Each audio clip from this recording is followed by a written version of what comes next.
here with Mel Herdrick. Thanks very much, Mel.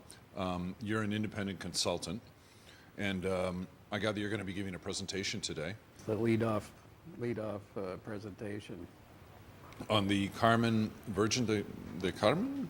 Yeah, Virgin Mine? de Carmen mine. Do you want to tell us a little?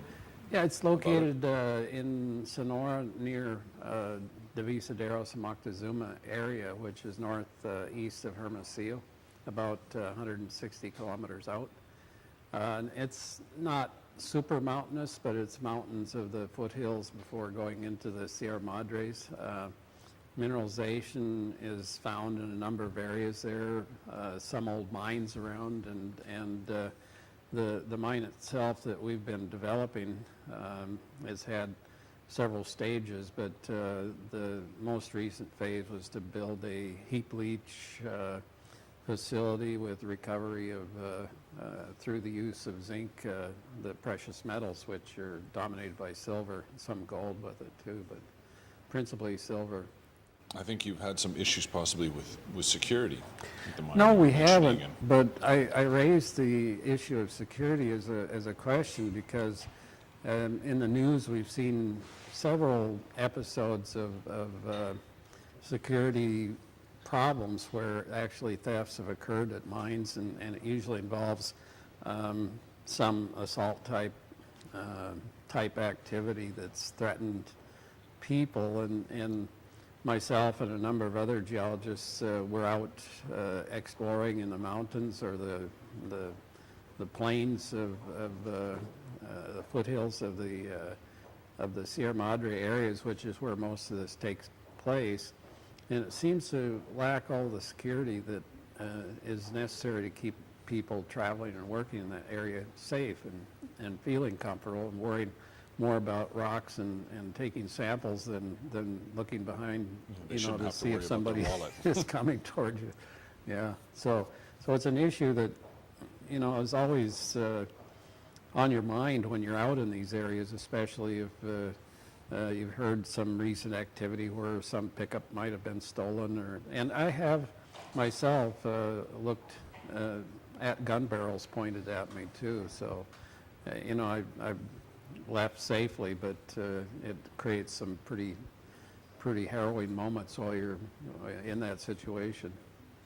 So I think it needs to be some discussion, and probably it's a governmental duty, maybe not duty, but they're the main entity that can provide security in these areas. Mexico has a new gendarmerie, they call them, and they're dedicated only to mining protection. Okay, good. Yeah, it's about 12 or 13,000 strong. So that but maybe we'll have some influence. Unfortunately, well, not unfortunately, but they are generally operating in Michoacan, in Guerrero, certain parts of Tamaulipas state, the really conflictive states. Yeah. But I know Sonora is not known as being well, dangerous. Sonora's basically safe in general, but there's a lot of things going on, and we do go to other areas like Chihuahua and Sinaloa, and it's just a concern, and I know it's being addressed in Guerrero, which has had all sorts of incidents, and perhaps maybe something can be worked out that becomes effective based on what they're doing there. I hope. Yeah. I hope. Well, what about also the taxes, the situation? First of all, I know that you were mentioning something about carbon taxes that affect the mining industry, but are you referring to the overall increase in the tax laws towards mining? What I think could be coming, and maybe it won't be while I'm effectively working as involved in the economics of operations, but looking at the rest of the world, there are proposals that are out there to tax any sort of carbon usage by assuming it creates carbon dioxide, which they're trying to regulate. And, if this happens, I think that it could involve a tax that's added on top of diesel or various fuels that generate carbon dioxide. And, I'm a scientist. Most most of us, in this conference are scientists of one sort or another. And particularly geologists work with rocks that have a lot of carbon in them. So we can see that over the history of the Earth, the processes of the Earth have taken care of carbon pretty well, pretty efficiently over time. It's been fixed in limestones, a lot of carbon, and tied up in limestones, other carbon tied up in black shaly rocks, and so the Earth has generated free carbon out into probably the atmosphere and in sediments, and the Earth processes have tied it up, and I assume that's going to continue. And carbon itself is probably the basis of life on Earth.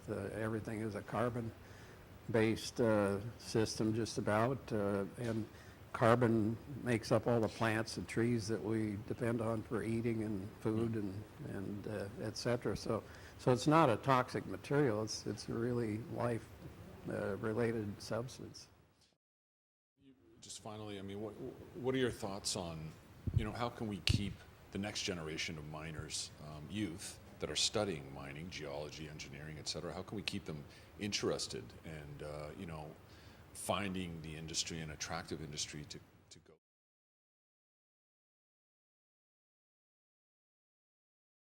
People who are getting older and leaving the business. Yeah. Well, I'm amongst the party getting older too, but there's a lot of gray hair in the convention, every convention we go to, and I think mostly the interest has got to be self-generated, but a big help is to have more high-paying salaries that entices people to look at the careers and opportunities in mining and geology and various parts of the industry.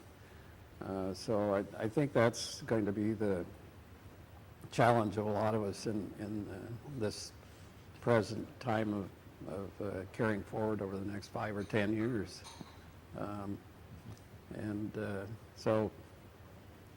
But universities have to carry a big part of that load too and help make it interesting. I know there's some that specialize in various careers in mining.